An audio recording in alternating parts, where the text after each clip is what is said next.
Good morning, ladies and gentlemen. Welcome to Market Forecast, brought to you by Options University. It's Monday, November 18th, 2013.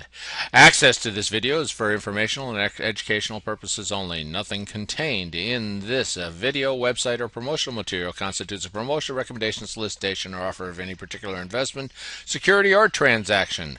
Options University provides educational services that are meant to teach you the risks and rewards of trading stocks and options, and we're not a service that tells you what to trade. We're not implying or guaranteeing any profit, and as always, do not trade with money you cannot afford to lose.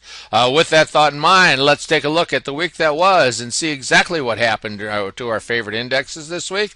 Looking at the Dow, NASDAQ, S&P 500, Russell 2000, we see all positive numbers here. Looking at our percent changes for the week in this huge week in the market, where see that the percentage changes for the Dow was up 1.3%, NASDAQ up 1.7%, S&P up 1.6%, Russell 2000 up 1.5% as we closed in almost all indexes near the high of the year. Looking at the Dow, we see we're up 21.8% for the year, NASDAQ up 32% for the year, S&P 500 26.1% per year, Russell 2000 up 31% per year.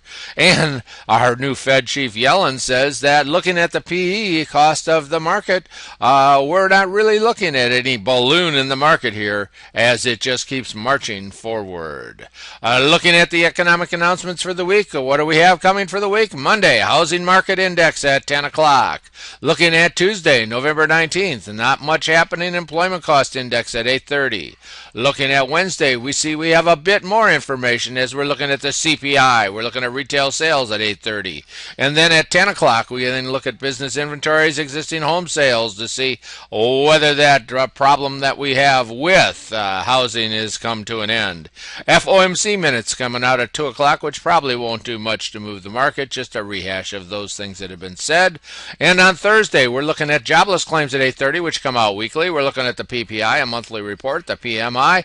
And finally, at 10 o'clock, we got the Philly Fed survey coming out. Friday, not much happening as we see November 22nd being a rather quiet day as far as economic announcements are concerned.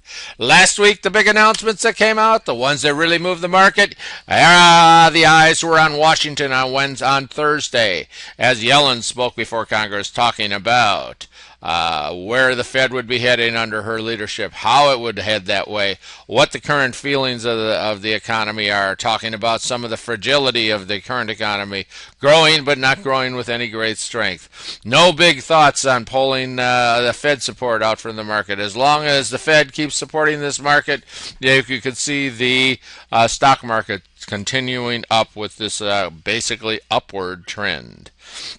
We talked about a breakout coming in the market. That's exactly what we got this week as we broke through that 1775 on the SPX. The uptrend continues as we're into blue sky, looking for another move out of the market above that 1800 zone.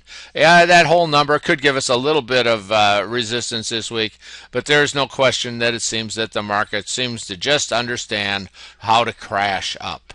So up we go as the market continues its strength. Looking at the past week, we see that Monday and Tuesday were kind of consolidation days, still sitting below that previous support resistance level we had at 1775.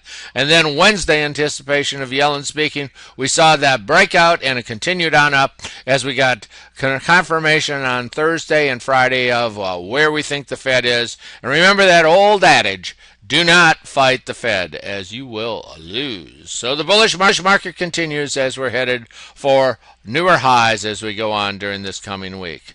Looking at the Dow, we see that the Dow also broke into new highs, all-time highs, up at 15,961, headed for 16,000 on the Dow Jones Industrial Average. 30 stocks that are to give us some kind of indication of where our country's going. The real index to watch, of course, is the S&P, as there's 500 stocks of the world's greatest companies showing us what the overall economy and what the market is doing. Looking at the NASDAQ, our little tech market, we broke out into new highs, approaching that 4,000. Remember, we've been here before. It's been a long time, and NASDAQ keeps on climbing as we had a bit of a breakout towards the end of the week. Little lag on it until Wednesday when it finally finally went up and hit that resistance and then popped above Thursday and Friday to new highs for the current year. Looking at the Russell 2000, they haven't quite hit our previous high, as we're showed a little bit of a lag of the Russell 2000. Remember, this is kind of a precursor, so we may see a little weakness, but it seems like until the first of the year in our Christmas rally, we'll see where this market heads. Well above the 30-day and 50-day moving average, certainly in an uptrend, Russell 2000. Looking at the VIX, where would we expect it to go? Well, with the market going so high, we would expect fear to go down, and that's exactly what's happened, as we're right around that 12 level on the VIX, as there's very little fear. And of course, this affects our option pricing. If you're not quite sure how it affects it, then you certainly can call one of our education counselors and find out what the VIX does, as this contrarian indicator shows us exactly how much fear there is in the market. Looking at the bonds, we see the bonds had a little bit of a rise this week, showing us no great strength, as the bonds for the last 30 days have certainly been a nice rolling stock. As we look at TLT, our ETF for Treasury bonds, 20-year Treasury bonds. Looking at gold, we see that we have the wrong chart up here, and so we will look at gold at another time. Looking at the SPY with volume, let's take a look, see what happened and what kind of volume we had this week, as we had about average volume this week during this breakout. So we did not have a volume spike during the breakout, which of course would show us greater strength. Nonetheless, we're in blue sky. Looking at the financials, the XLF, we see that our XLF Spider Fund, which is our financial ETF, again broke into a new high, breaking out finally on Friday. Hit resistance on Thursday, broke out on Friday with the overall market, as all of this funding coming from the Fed provides a great environment for our banks. And then finally, looking at oil, look at that. Are we going to go lower? Are we going to see below $3 gasoline? Don't hold your breath, as we're trying to lay in a base here for oil. So for those of you that are gold members, stick around. We'll look at our stocks to watch, see what happened during our breakout week, see if the stocks that we said had better relative strength in the overall market were the ones that popped.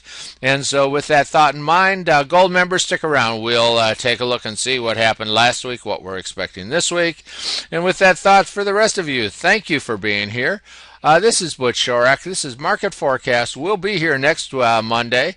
And this is Options University. And today is Monday, November 18th, 2013. And thank you for being here.